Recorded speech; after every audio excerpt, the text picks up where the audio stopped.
Witness the events that have shaped our lives. Witness the history.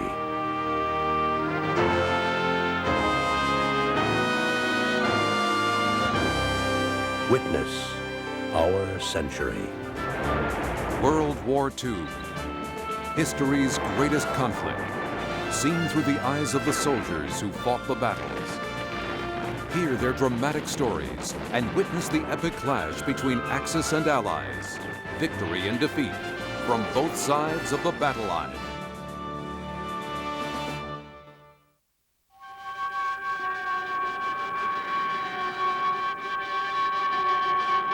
The western desert of North Africa comprises 2 million square miles of empty hell. In this featureless landscape of blowing sand and drifting mirages, of 120-degree temperatures and no water, two armies have assembled. Their job? To annihilate each other. The victorious Panzer Army, standing within the borders of Egypt, consists of 4 German and 8 Italian divisions, totaling 96,000 men. One member of this proud army, a veteran of 13 months in the desert and a platoon leader in the 21st Panzer Division, is Sergeant Helmut Strelo. Soon we will be in Cairo. We hear that the British are already evacuating. After so many months in the desert, it will be good to be in a city again.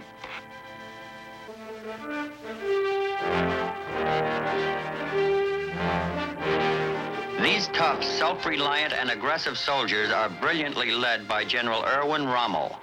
Rommel, known as the Desert Fox, is already a legend.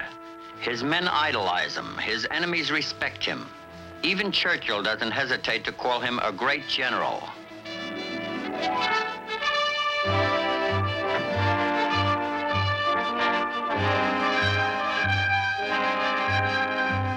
The British strength is growing out of all proportion to that of the Germans. Rommel estimates that their strength will be superior to his by mid-September.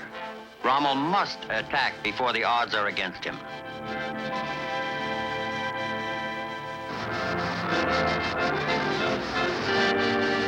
The British 8th Army, the opposing force in the desert, consists of 3 armored divisions and 7 infantry divisions and brigades. An army of 150,000 men. These Australians, New Zealanders, Indians, South Africans, Highlanders, Englishmen are under the command of the newly appointed General Bernard L. Montgomery. Since assuming command in August, Montgomery finds his army suffering from a Rommel complex.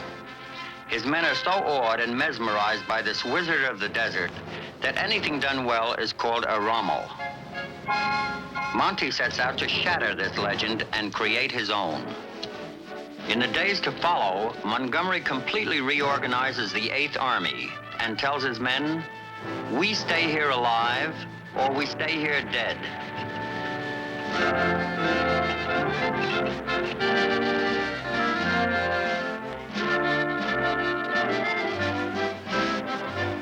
One Tommy, a veteran of the Tobruk fighting the previous fall, and now a mortarman with the 7th Armored Division, is Sergeant Lee Burns. We wonder if this damn training and drilling will ever end. There are now plenty of materials and everything else to make the big move. We hope it comes soon. Waiting is hard to take.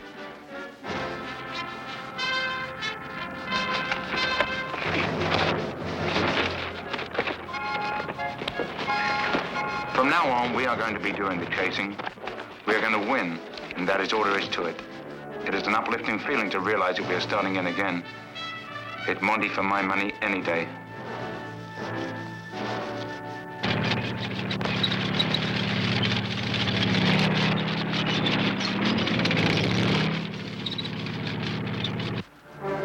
Throughout August, Allied convoys arrived from England and the United States. The ratio of ground strength is now 3-to-1 in favor of the British. The RAF already holds unchallenged command of the air. The British military leaders know Rommel must attack soon or forever lose any chance. Anticipating the attack, strong countermeasures are prepared. the British hoped to draw Rommel into a calculated ambush.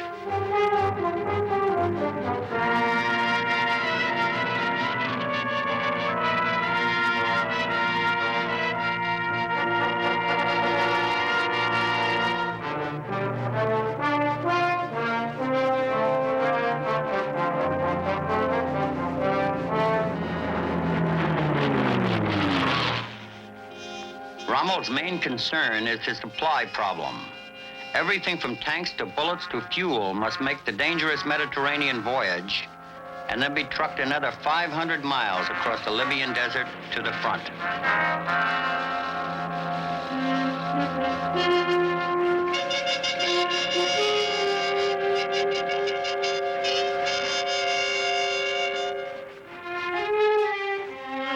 Some supplies are flown directly from Italy.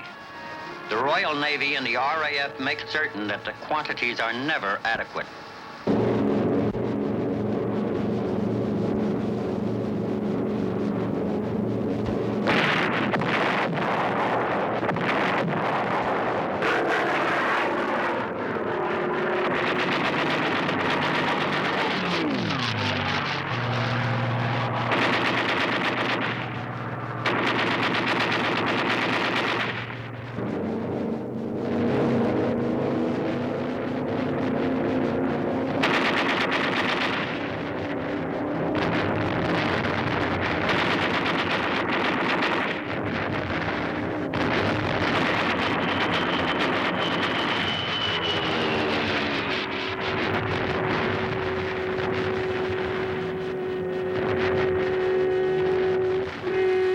By the end of August, the German supply situation is critical.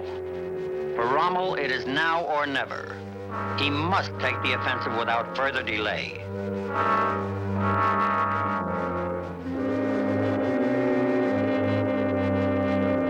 Although suffering with a chronic liver condition, Rommel plans the attack. The element of surprise is all important. The plan is characteristic of Rommel. A fast diversionary move north along the edge of the coast, and a heavy attack 40 miles to the south. Then encirclement of the 8th Army striking from the rear. Next, smash through to the east across the desert to Cairo and the Suez Canal, the jugular vein of the British Empire. Rommel has promised sufficient supplies of fuel will arrive before the attack. You can start your battle, General. The fuel is on its way, he is told by the High Command.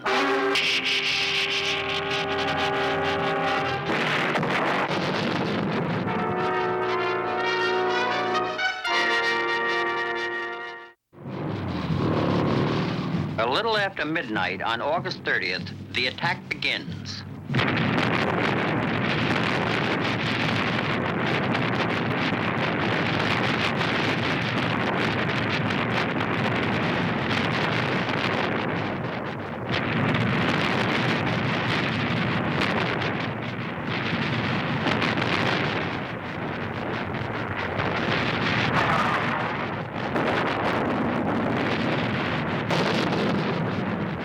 Soon the attack is slowed by encountering hidden British minefields. The surprise is lost. Rommel is now forced to attack the well-dug-in British positions.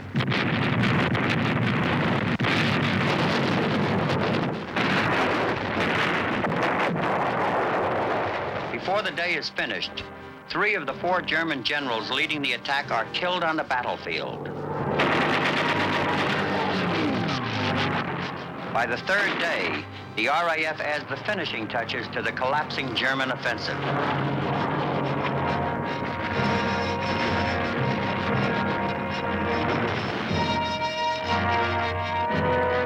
With the attack lost, Rommel orders a withdrawal to the original positions. Rommel has lost more than a battle. He has lost the initiative.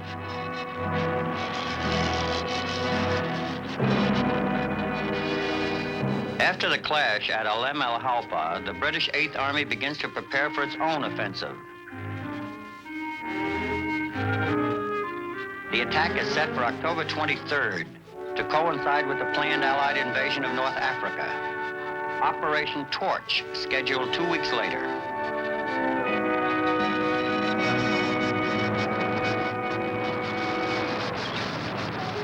Montgomery goes to unusual lengths to confuse and deceive German intelligence as to the place and time of his attack. Mock-up tanks and phony supplies begin to appear in the South. It is an expert production of military stagecraft. A dummy pipeline is started. The Germans soberly estimate that it cannot be completed before November. In the face of the anticipated British attack, Rommel takes elaborate defensive measures.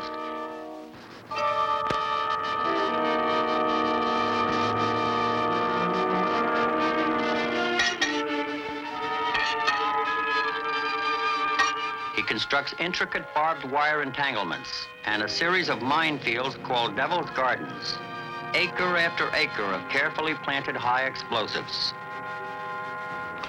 Our minefields contain the greatest concentration of mines ever laid, nearly 500,000 of them. These gardens, as Rommel calls them, run along the entire front, in some places as much as 5 miles deep. With a British attack not expected before November, Rommel flies home to Germany for urgent medical treatment.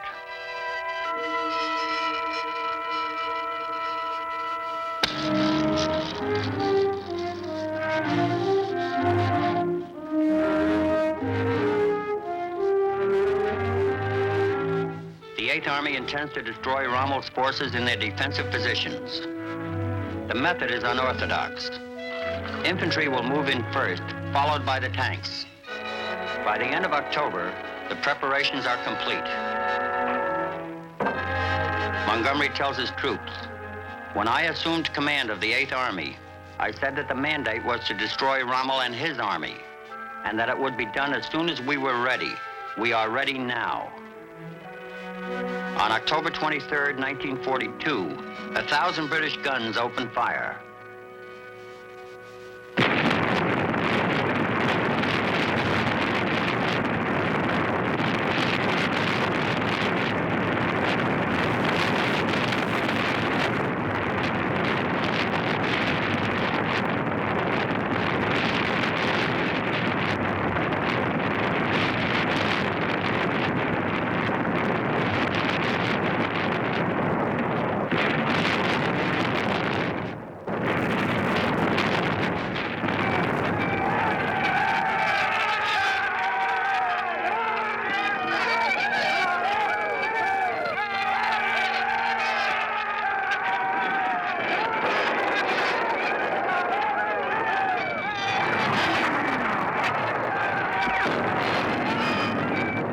Bombardment wipes out the front-line German communications network and plows up Rommel's minefields.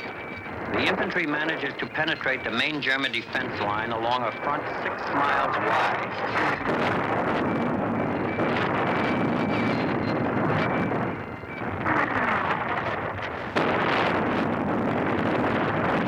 In the heat of the first day's battle, Rommel's replacement, General Stumme, dies of a heart attack. Rommel, upon hearing of the unexpected violent British attack, leaves his sickbed and returns to Egypt.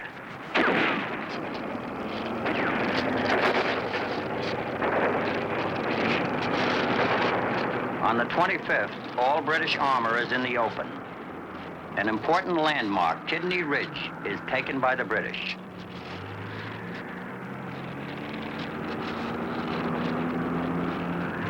Rommel has come back.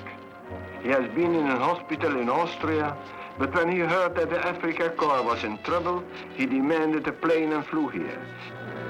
Thank God for Rommel.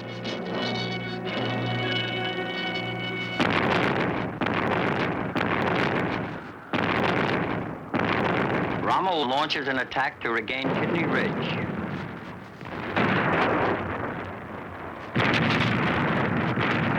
The counterattack fails.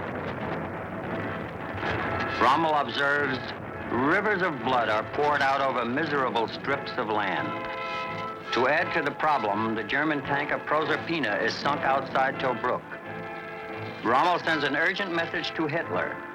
The battle will be lost if something is not done immediately to improve the supply situation. In a now or never gesture, Rommel assembles all his motorized units. He resolves to make one more stand, switches his German troops north to the edge of the Mediterranean, leaving the Italians to man the positions along the southern front. The battle is 1 week old. The front is strangely quiet.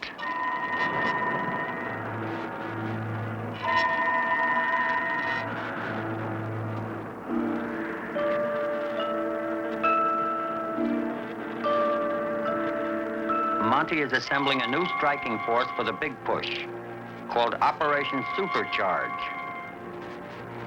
With the Germans busy up in the north, the whole will be punched through the weaker Italian positions in the south. Montgomery informs General Alexander, his commander-in-chief, "So far, Rommel has had to dance to my tune. I think he is now ripe for a real hard blow."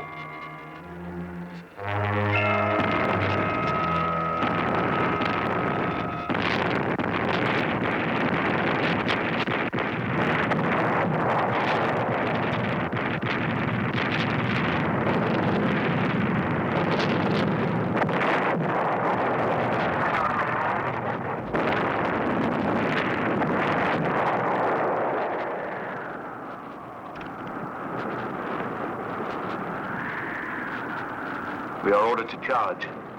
At this moment, we stop thinking. We fix our bayonets and keep on running.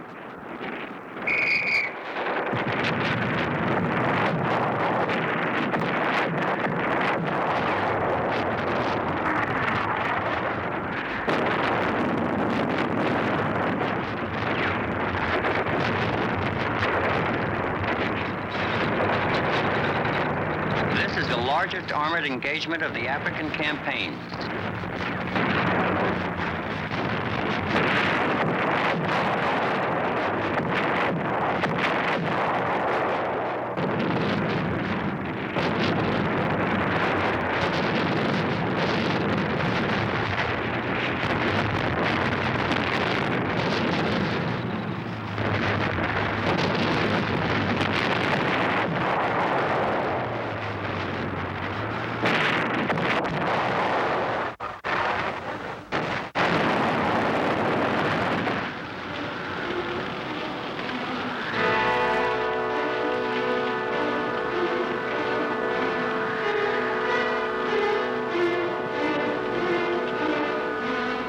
Remember, you have a rifle in your hand. You ask yourself, what are you going to do with it? You find that your training period has paid off, for your actions and reactions come almost automatically.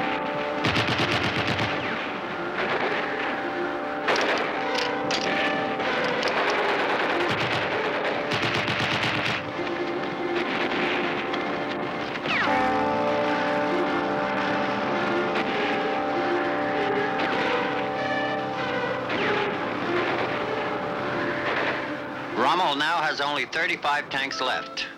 His supplies depleted, his men exhausted, he cannot withstand another attack. Rommel gives his foot divisions a head start to save most of them, and sends a message to Hitler's headquarters requesting immediate withdrawal. A message is received from Hitler. You can show your troops no other way than that which leads to victory or death. Hitler's permission or not, Rommel gives orders to withdraw. The Great Retreat is on.